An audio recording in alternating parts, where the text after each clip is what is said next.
Hey, it's Katie from Philly Wellness Center, and this is chapter 2 of our discussion on weight loss. So, one of the questions that you should be asking is what happens to my food after I eat, right? So, one of the first things you need to do, obviously, is choose high quality food. So, it should be food that doesn't have pesticides, that was grown in locations where they don't destroy the earth, and the minerals are and vitamins are good, and they rotate the crops, and that stuff gets really expensive, but it's important because if you want your food to have any nutrients in it whatsoever, that is going to be important. So your first step is selection of high quality foods.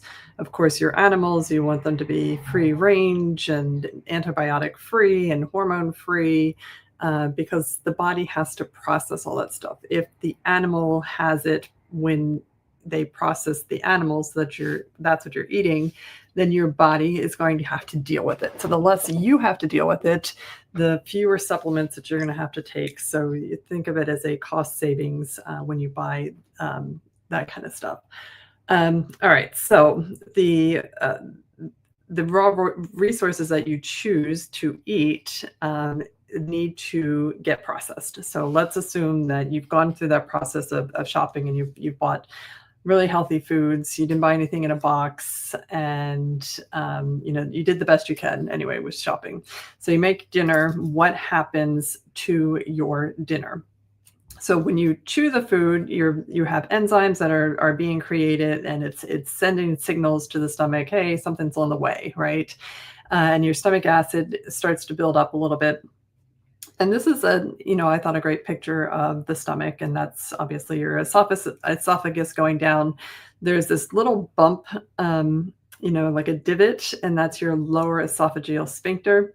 And it's a muscle, and that's typically closed off after you eat. So what happens is the food is going to go into the stomach, and you have stomach acid, and stomach acid is very, very important, and we're going to talk about why in a second.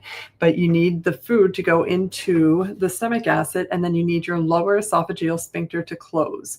Why wouldn't your lower esophageal sphincter close? It won't close if, let's say, there's low stomach acid. If you have low stomach acid, then the lower esophageal sphincter is like, I don't have to work today. I'm just gonna, stay relaxed. I don't have to worry about anything.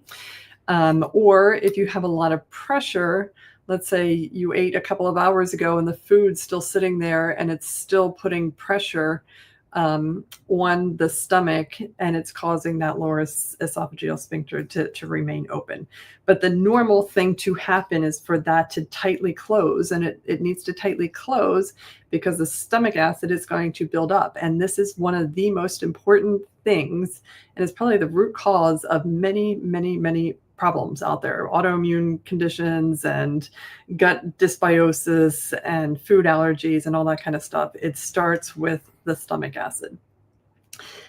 So when you eat, the food goes into the stomach has to digest it. It has to break it down. Your stomach acid pH is between 1.5 and 1.7 on average. That's what the average person has. If you take an antacid, you have absolutely destroyed this process. Your pH will jump up to 5 to 7. That is the pH of, urine is about that, so it's about, your mouth would be, your pH is going to be lower in your mouth. But a pH of 5 to 7, that's really basic. And it's you're not breaking anything down. If you have a base of your pH is between 5 to 7, it's not an acid. Base is 7, right? Like that's exactly where it transitions from an acid to a base. So if a 5 is an extremely weak acid, 7 is where it becomes basic, and then over 7 is just,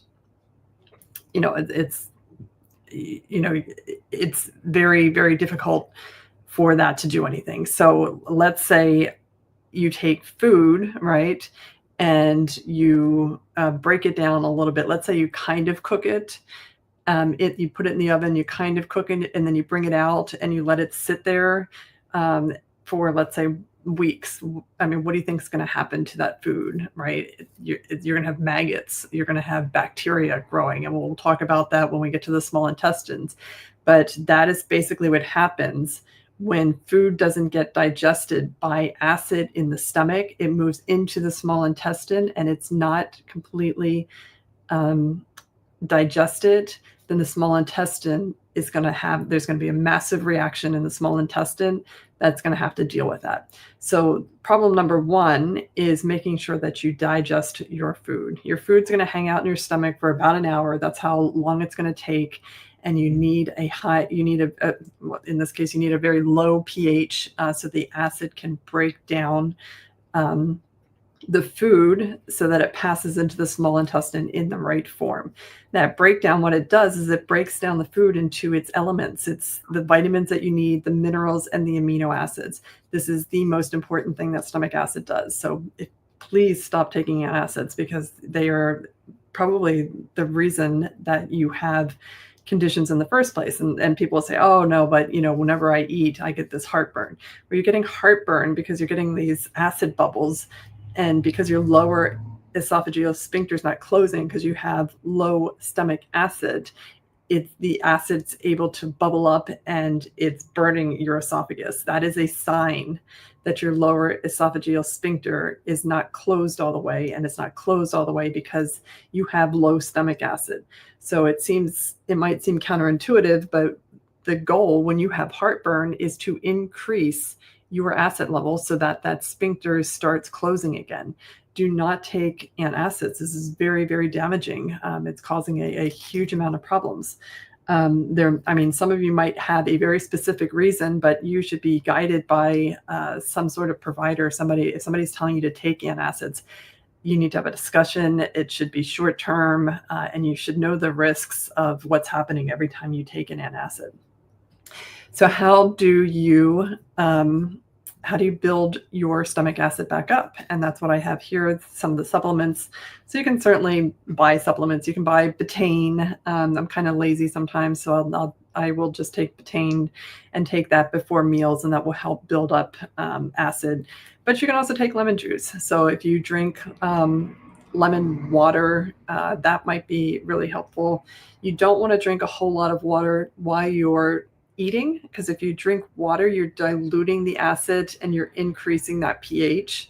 Not nearly as much as you would with an antacid, but if you eat first, let the food digest, and then you can drink water, or drink water beforehand, but just don't drink a whole lot of water while you're eating. And that is one of the reasons, just because you don't want to dilute that, the acid. You can also take apple cider vinegar. If you can tolerate that, it doesn't bother you, take some apple cider vinegar, 1 tablespoon before meals. That will do the same thing as lemon juice, which does the same thing as betaine. Some people like to take bitters. They are bitter. That's why they're called bitters. They don't taste nice. They're bitter, but they will also increase stomach acid. Now, you do need some cofactors for acid production, and that's vitamin B6, zinc, and iodine. So if you're taking additional supplements, or you're looking for additional supplements, make sure you're on a really good vitamin B complex. You need like 100 milligrams of vitamin B6. So make sure that if you're taking a B supplement, that it's not wimpy doses. It's not the micrograms or like 5 milligrams. You want 100 milligrams of B1, 100 milligrams of B2, 100 milligrams of B3, B5, B6. For B9 and 12, I take even higher doses, but those are the minimum. And a lot of you need to take 2.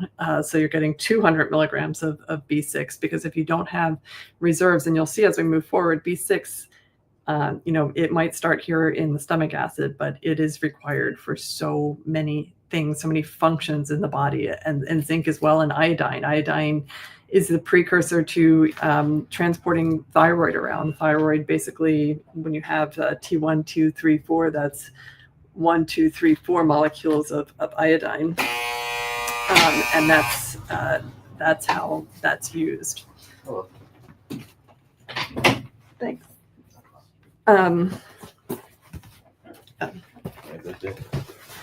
So you want to make sure that you are getting enough of vitamin B6, zinc, and iodine. So that's what happens when food goes in your stomach. So one of the most important things is selecting the right raw resources, the right types of food. You want real food. You want food that has been ideally grown locally. Is one of the reasons they tell you to grow things locally or buy local, is to avoid all of the pesticides and the hormones as best as possible. There's some things that are out of our control that we can only do so much. But the second thing is making sure that you have enough stomach acid. There is actually a technical term. It's called hypochlorhydria. So if you have low stomach acid, that will manifest as heartburn, burning when you eat, pain when you eat. If you have like a lot of pressure, your stomach is pushing, that can also, it can cause the lower esophageal sphincter to open. If this is a huge problem, it needs to be evaluated. This is something to take seriously, because it is the start of a lot of problems that are going to come after this. And in the next video, we're going to talk about like what's supposed to happen when your food is properly digested and it moves into the small intestine, and what happens when it's not properly digested and it moves into the small intestine. And you'll see the major issues that occur with that.